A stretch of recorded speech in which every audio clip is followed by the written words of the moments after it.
Rome, 2002. A man serving a life sentence for murder walks out of one of Italy's most heavily guarded prisons in broad daylight. Not through a tunnel, not over a wall. Through the front gate, past armed guards, in full view of a film crew shooting a movie 10 feet away. For the next 20 years, nobody finds him.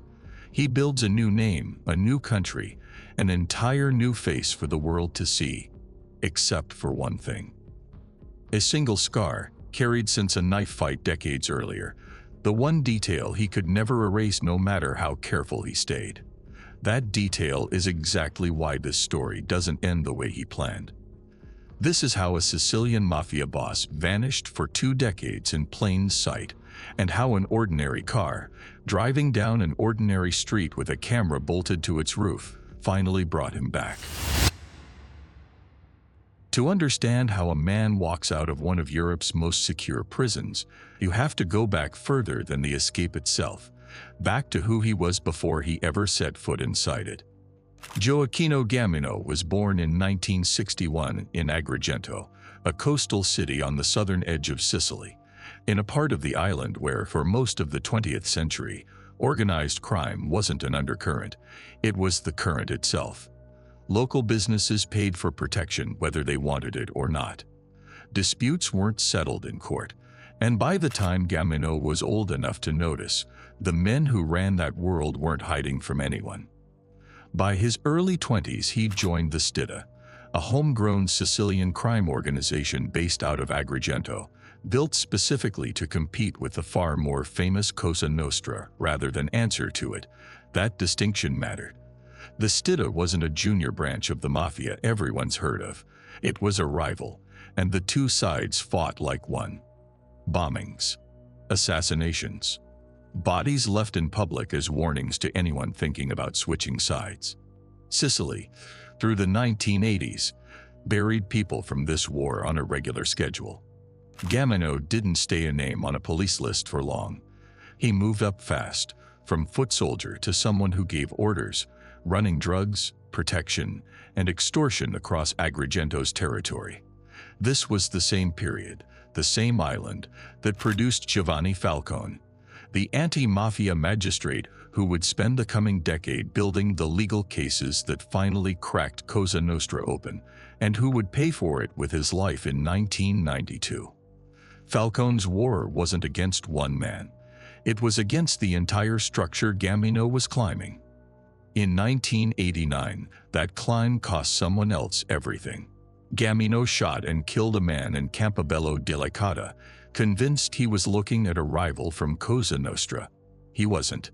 The man had no connection to any of it. Just someone in the wrong place, at the wrong moment, in the wrong war. Gammino understood immediately what came next. Sicily wasn't safe anymore, not for him. He left Italy within what seems to have been a matter of weeks and surfaced in Spain, eventually settling into Barcelona, where he managed something that would turn out to be a rehearsal for everything that came later. Staying invisible. 9 years of it. No arrests, no sightings, nothing that put his name back on a police report. Hold on to Barcelona. It comes back before this story is over. Not the city itself, but the skill he built there. That skill wasn't quite good enough. In 1998, Spanish police found him in a bar in the city center, on what by most accounts was an unremarkable afternoon, and extradited him back to Italy to face what he'd been running from for almost a decade. The trial went about as badly for him as it could. Murder, drug trafficking, mafia association. Guilty on all of it. Sentence: life. He was sent to Rebibbia, one of Rome's largest prisons, into the wing Italian authorities call alta sicurezza, reserved for the inmates the state trusts least. Mafia bosses. Terrorists. The people you don't put anywhere near general population, because general population isn't equipped to hold them either. On paper, Rebibbia was exactly what a life sentence demands. High walls, guard towers, cameras at every angle, armed checkpoints, phone calls recorded, visitors logged, head counts run on a schedule tight enough that a missing inmate should have been impossible to hide for more than a few minutes. In practice, Rebibbia was also enormous. Thousands of inmates, a constant flow of visitors, more moving pieces on any given day than any single guard could realistically track. Every high-security system this size has a gap somewhere, a moment where attention gets pulled in the wrong direction. Gammino didn't need to find that gap through cleverness. He just needed to be patient enough to still be there when it opened on its own. It opened on June 26, 2002. A film production had been given permission to shoot inside Rebibbia that day, a movie called X, Italian for the letter X, directed by Alberto Negrin and starring Vittoria Belvedere. Prison scenes are hard to fake convincingly, so the production had arranged to use the real thing. Real cell blocks, real yards, real guards standing just out of frame.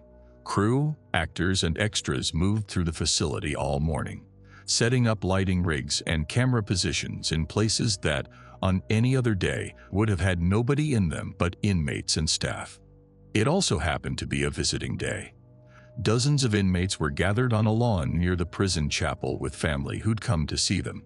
Gammino was one of them. He'd been granted permission just days earlier to join his mother and sister, who were there visiting his brother, also held at Rebibbia. His name wasn't on the official visitor list for that day. Nobody flagged it at the time. It would raise very serious questions later, after it was far too late to matter. For a while, it was just noise. The ordinary chaos of a packed visiting yard layered on top of a film shoot. Family members and film extras and prison staff all occupying the same small patch of grass. Then, mid-take, another inmate started climbing one of the perimeter walls, screaming, refusing every order to come down. The alarm went off within seconds. Every guard in the compound turned toward the wall and ran for it. The film crew stopped rolling. Visitors scattered, some pulling children with them. For close to 2 minutes, the entire focus of Rebibbia's security staff was on one man, on one wall, on one side of the compound. Gammino used the other side. He didn't run. Running is the one thing that gets a person noticed in a crowd this size. He walked, unhurried, folding himself into the stream of visitors being pushed toward the exit gate by staff who just wanted the yard cleared. Italian inmates wear their own clothes, not uniforms, which meant there was nothing marking him apart from any other visitor caught in the same crush of people. A guard at the gate was waving bodies through as fast as he could manage. His eyes crossed Gammino's face for maybe 2 seconds. He waved him on with everyone else. Exactly how he cleared the final checkpoint is still disputed. Some accounts say he slipped out inside a delivery vehicle that had been on site for the production. Others say it was simpler than that. He just walked out with the crowd, same as anyone. Either way, by the time the wall situation was under control and the yard was being cleared, Gammino was already gone. Nobody at Rebibbia realized what had happened until the next scheduled count, around 3 in the afternoon. 2.5 hours after he'd walked past that gate. By then, the prison was in full lockdown. His family was pulled aside for questioning. Every vehicle connected to the production was searched top to bottom. None of it changed anything. He was already somewhere else. By the next morning, it was front-page news across the country. A convicted mafia boss, serving life, had walked out of a maximum security prison during a movie shoot, past armed guards, without anyone stopping him. It was a national embarrassment, and it came with an obvious question that investigators never fully answered. Had the man on the wall been paid to create that distraction, and had somebody inside made the whole thing possible? In 2003, an Italian court convicted him again, this time without him in the room, and the life sentence held regardless. In 2014, Italy issued a European arrest warrant and put his name on its list of most wanted fugitives. None of it brought anyone closer to finding him. By then, he'd already spent more than a decade turning himself into somebody else, and doing it so completely that even people who saw him every single day never once looked twice. He went back to Spain, the one country where he'd already proven once that disappearing was possible. Not Barcelona this time. Too many people there had seen his face before, even briefly, even years ago, and a fugitive doesn't get to take chances like that twice. Instead, he picked Galapagar, a modest town of about 25,000 people some 30 kilometers outside Madrid. Not a place tourists pass through. Not a place with any obvious reason for a stranger to show up and stay. He became Manuel. The first rule, and the one he never broke, was silence. For more than 10 years, he made no contact with anyone from his old life. No calls, no letters. Nothing to his mother, nothing to his sister, nothing to the brother he'd once shared a cell block with. Every single one of those relationships was a thread that could, in theory, lead someone back to him. A monitored phone line, an intercepted letter, a relative followed on the wrong afternoon. So he treated every one of them as a liability and cut them all completely and never let a single one back in. Whatever that cost him personally, and it likely cost him a great deal, he paid it without ever wavering. He married a Spanish woman, and together they built the kind of life that draws no attention from anyone, which, for a man in his position, was the entire point. He trained as a chef and started cooking professionally, eventually opening his own restaurant, La Cocina de Manu, Manu's Kitchen, serving Italian and Sicilian dishes to a small Spanish town that had absolutely no idea what it was actually eating alongside. The restaurant's logo was styled deliberately after the poster for The Godfather, the puppet strings replaced with a hand twirling a forkful of spaghetti on a fork. Whether that was a private joke at his own expense or just a design he genuinely liked, it's hard to imagine he didn't know exactly what he was referencing. When the restaurant eventually closed, he didn't retreat. He pivoted, opening a fruit and vegetable shop instead, El Huerto de Manu, Manu's Garden, on a street called Avenida de los Voluntarios, with the shop's name and phone number painted directly above the entrance for anyone walking by to see. For a stretch of years, he and his wife also ran a hair salon together. 3 separate businesses, one small town, spread out across most of 2 decades, every one of them operating in plain sight under some version of the same name. That's really the detail worth sitting with. He wasn't hiding in a back room somewhere. He was running storefronts, talking to customers by name, answering the phone with a number printed on a public sign. Every single day for the better part of 20 years carried some small chance of exposure, and every single day he simply didn't get exposed. Not because nobody ever looked at him closely, but because there was never anything about him that invited a closer look. The years went by the way they do for someone determined not to be noticed. Open the shop in the morning. Talk to the regulars. Close up, go home. Do it again tomorrow. Seasons changed. The town grew a little. He got older, the way everyone does, and nobody around him had any reason to wonder why an aging grocer's face looked the way it did. The discipline never slipped, not once, and that discipline, not luck, not distance, not even the new name, is the actual reason it worked for as long as it did.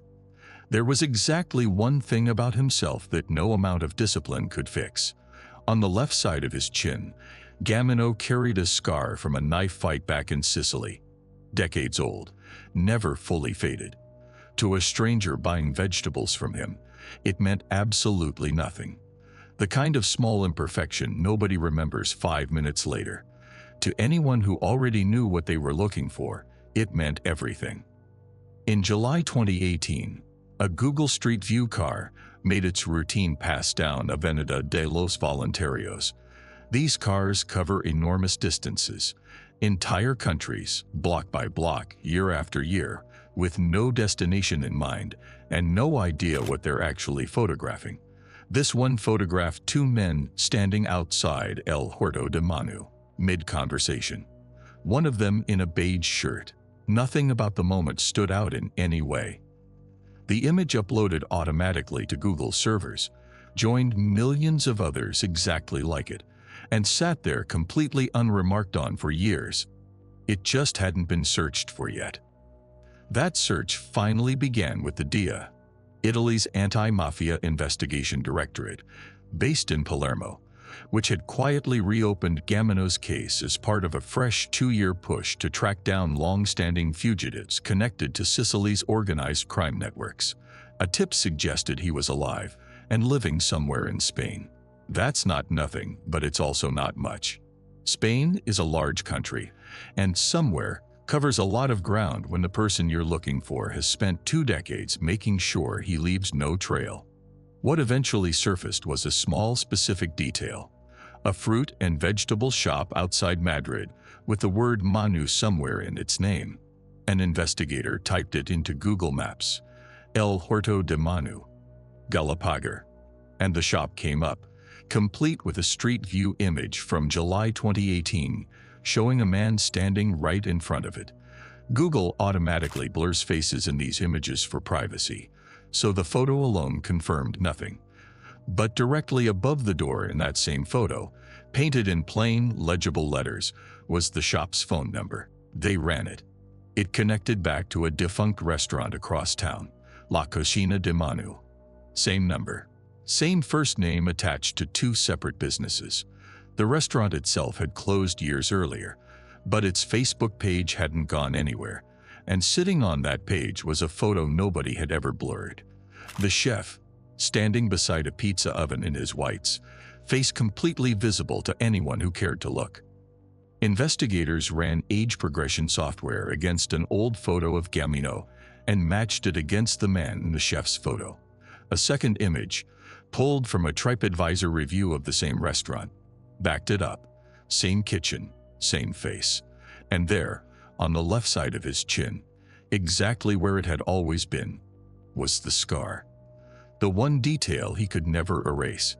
It's what finally closed the case.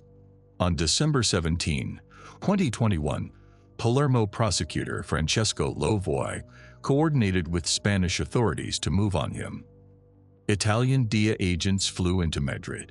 Spanish police moved into Galapagar and intercepted Gammino mid-walk, on what was, as far as he knew, an entirely ordinary afternoon for a small-town grocer named Manuel.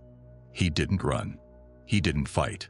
He just stood there, stunned, while officers explained who they were, and then he asked the only question that seemed to matter to him: how? He hadn't spoken to his family in over 10 years. As far as he understood it, there was nothing left connecting him to anyone who could have given him up. They showed him the answer. A grainy photograph of a man in a beige shirt, standing outside his own shop, taken by a car he'd never once noticed 3 summers earlier. A film crew had unknowingly opened the door for his escape in 2002. A Google Street View car, just as unknowingly, closed it again nearly 20 years later. The arrest stayed quiet for almost 3 weeks. Then, on January 5, 2022, the Italian newspaper La Repubblica broke the story, and within a day it had spread everywhere. The BBC, The Guardian, CNN, The New York Times, all running some version of the same headline: Mafia boss caught by Google Maps. Prosecutor Lovoy was careful to correct the framing slightly. Google Maps hadn't cracked the case by itself, he told reporters. Months of conventional investigative work had already narrowed the search before that photograph ever entered the picture. The image confirmed a theory the DIA was already building, rather than starting one from nothing. Nicola Altiero, the DIA's deputy director, put it more bluntly: finding that photo was luck, and the luck simply saved them time they would otherwise have spent narrowing things down the slow way. It also wasn't the only case like it. A few months before Gammino's arrest, another Italian mafia figure was picked up in the Dominican Republic after investigators recognized his tattoos in a cooking video he'd posted to YouTube. Different continent, different platform, same basic pattern. Men who'd spent decades building careers around staying hidden, undone by exactly the kind of ordinary, public, everyday content that a life online almost always eventually produces. Gammino was extradited back to Italy in early 2022 and returned to the prison system. 61 years old, 20 years further into a sentence that had never actually gone anywhere. Carrying the same scar on the same side of his chin. This time there was no film crew nearby, no wall to distract anyone, no gate left unwatched for even a moment.